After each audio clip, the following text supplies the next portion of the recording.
Hello, and welcome to Starting Points, where one thing leads to another. Now here's an example from last time. Last time I shared a book called The New Noah by Gerald Durrell, and it had a bush baby on the cover. And that reminded me of a novel by William Stevenson called The Bushbaby. And that reminded me of Jane Goodall. And I thought about it later. When Jane Goodall arrives in Africa, she's always had a way with animals. Living in a little more rural area in England, and when she gets to Africa, she's got a job lined up to help Lewis and Mary Leakey with their work. And she's living in a sort of a housing unit for people who are also helping in that.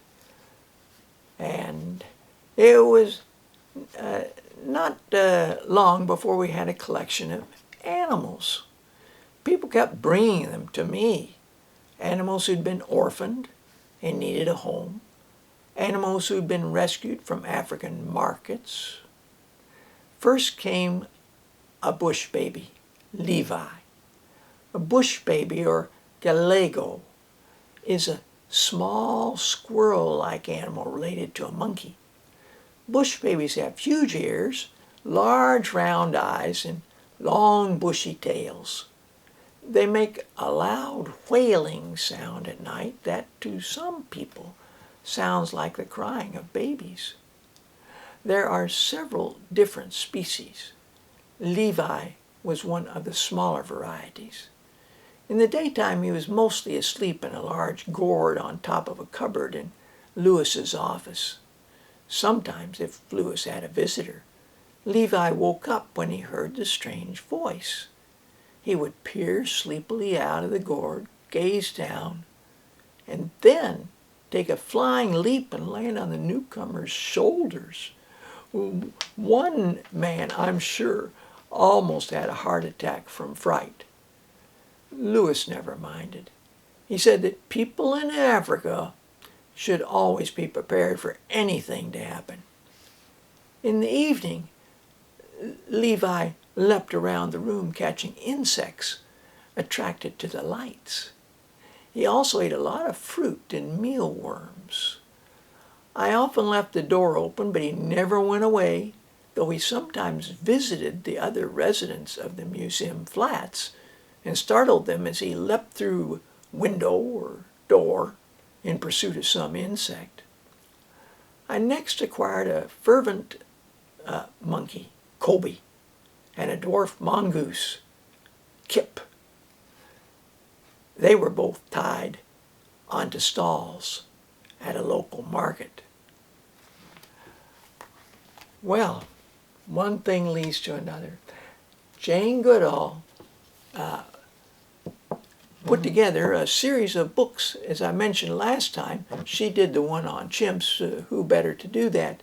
But this particular book is done by Marion Layne, and she writes about the gorillas, and this would be a great book for 8, 9, 10-year-olds. Now for 16-year-olds, 15-year-olds maybe, on up to adults, it would be nice to read about a person that worked with gorillas. And here's a book. Pamela Turner spent a long time working, collecting the information and details and the photographs to use in this book. The book's about George Schaller, struggle to save the last great beasts. And here's the first book that, I think his first book that came out, The Year of the Gorilla. And I would suggest this is perhaps more for adults to read. Somebody who already has an interest in knowing more about the gorilla or more about George Schaller. Now, Schaller's work was this same kind of naturalist work that Jane Goodall did. He went with a camera, and he went with note-taking and giving the creature space. He went to their environment and tried to be as unobtrusive as possible. Probably the most famous person whose name is associated with the gorillas is Dian Fossey, and this is a biography done by Liz Gogerly, and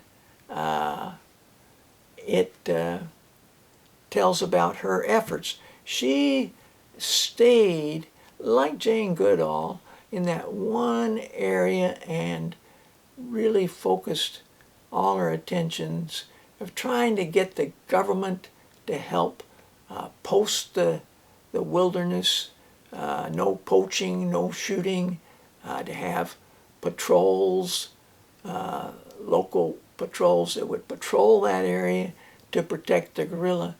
It was not without being fraught with problems. And so after she died, Farley Mowat, who wrote Owls in the Family, wrote a fascinating book about her work. So there's someplace else you could go to find out more about it. Now, this book is, I see it as something more for 10s and up. It's got more information, and it's very, very nicely done, and it's done by Patricia Miller Schroeder, and I think it's a book for those ages that would be appropriate. Kiko's Kitten by Dr. Francine Patterson is probably good for anybody. I've shared with you some things by Gerald Durrell before, and I want to share some more. This is a book that he wrote about his experiences starting a zoo that would be dedicated to rearing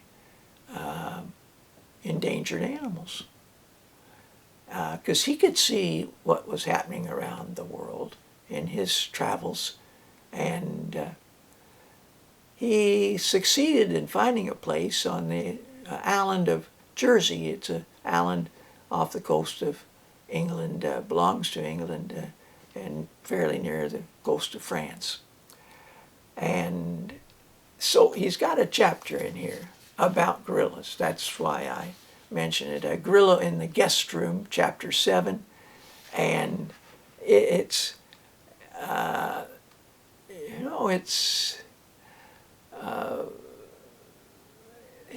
he has a wonderful way of bridging seriousness with leavening it with some humor. And so that this whole book, not just about the gorilla, but about the getting started with this zoo. Now, after he had the zoo going for quite a number of years, he came out with another book that was called The Stationary Ark. It's in one place, and in it, he again spends 12 pages on the gorilla and several pages on the orangutans, and all those animals. The concern and the difficulty was that if the baby gorilla had come to his zoo from being born in a zoo, it may never have experienced seeing gorillas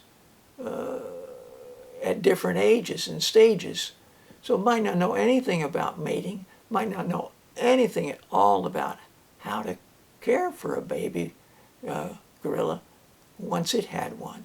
So that's one of the problems that he's facing, and he's also helping to record information and data that from their zoo that can be exchanged with other zoos around that are working on the same project of